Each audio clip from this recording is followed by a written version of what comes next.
দেখুন অন্যান্য ধর্মাবলম্বী যারা আছে তারা এটাকে বিশ্বাস করে না। সনাতন ধর্মের ভাইরা বোনেরা ওনারা মনে করে আমাদের 7টি জন্ম।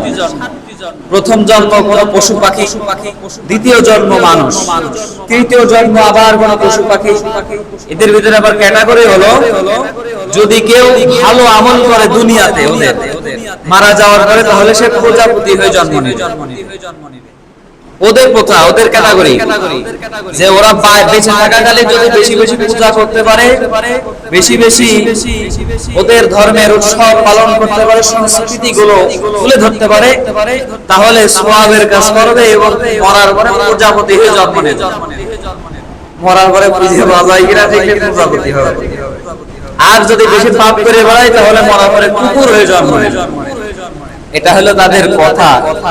এখন আমার প্রশ্ন হলো যে কুকুর হয়ে যদি জন্মই নেয় তাহলে সারা বাংলাদেশে এত হিন্দু মারা গেল, কুকুরের সংখ্যা বেড়েছে। কুকুরকে ছাগল গরুর মতো প্রতি বাড়িতে বাড়িতে আছে, আছে নাকি? 3-4টে করে প্রতি বাড়ি ছাগল গরুর মতো আছে। তাহলে হইলো কই? এখন এই জন্যই এগুলো দিয়ে কোন রকম ইসলামকে ভ্রান্ত করা যাবে না।